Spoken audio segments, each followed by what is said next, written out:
అందరికీ నమస్కారం. ఏపీ ప్రజలకి శుభవార్త. వారికి ఒక్కొక్కరికి ₹1,00,000 ఇస్తున్నారు. అసలు ఏంటి సంగతి అన్న పూర్తి వివరాలు తెలుసుకునే ముందు వీడియోనైతే పూర్తిగా చూడండి. అలాగే సబ్స్క్రైబ్ చేసుకోవడం మర్చిపోకండి. చాలా మంది వీడియోనైతే చూస్తున్నారు గానీ సబ్స్క్రైబ్ చేసుకోవడం మర్చిపోతున్నారు. దయచేసి సబ్స్క్రైబ్ చేసుకొని ఒక లైక్ అయితే చేసి నన్ను సపోర్ట్ చేస్తారని కోరుకుంటున్నాను.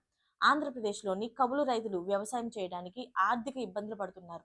అయితే కౌలు రైతులు పంటలు సాగు చేసేందుకు తమ వ్యవసాయ పనులకు అవసరమైన డబ్బు కోసం పాపం ప్రైవేటు వ్యక్తులు అలాగే వ్యాపారుల వద్ద అప్పులు కూడా చేస్తున్నారు. అయితే ఆ అప్పులను సకాలంలో తీర్చలేక తీవ్ర ఇబ్బందులైతే ఎదుర్కొంటున్నారు. ఈ కష్టాలను గుర్తించిన కొత్త కూటమి ప్రభుత్వం అయితే కౌలు రైతులకు ఆర్థిక సహాయం అందించాలని ముందుకు వచ్చింది. వారికి రుణాలు మంజూరు చేయడం ద్వారా వ్యవసాయం చేయడానికి ప్రోత్సాహం ఇవ్వాలని చెప్పి ప్రభుత్వం అయితే నిర్ణయించుకుంది.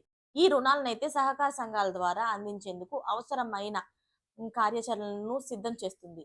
దీనివల్ల కౌలు రైతులు అప్పుల బాధల నుంచి బయటపడి తమ పంట పొలాలను విజయవంతంగా సాగు చేసుకునే అవకాశం అయితే ఉంటుందని భావిస్తున్నారు. కౌలు రైతులకు ప్రభుత్వం చేయూతనిస్తుంది. వారికి ₹1,00,000 వరకు రుణం మంజూరు చేయాలని అధికారులు ప్రణాళికలైతే సిద్ధం చేస్తున్నారు. ఈ రుణం పొందాలంటే కౌలు రైతులు తప్పనిసరిగా సంబంధిత అధికారులు జారీ చేసిన పత్రాలను చూడాలి. అలాగే ఆ సంఘం పరిధిలోని నివాసం ఉండి సభ్యత్వం కలిగి ఉండాలి. సొంత ఇల్లు ఉన్నవారికి ఈ రుణంలోని ప్రాధాన్యత ఇస్తున్నారు. అలాగే అసైన్ భూములు సాగు చేస్తూ కౌలు పత్రాలు ఉన్నవారు ఈ రుణాలకి అర్హులనమాట. మరి ఇంకెందుకు లేటు, మీరు కూడా అప్లై చేసుకోండి. మరిన్ని లేటెస్ట్ అప్డేట్స్ కోసం ఛానల్ అయితే సబ్స్క్రైబ్ చేసుకోండి. Thanks for watching friends.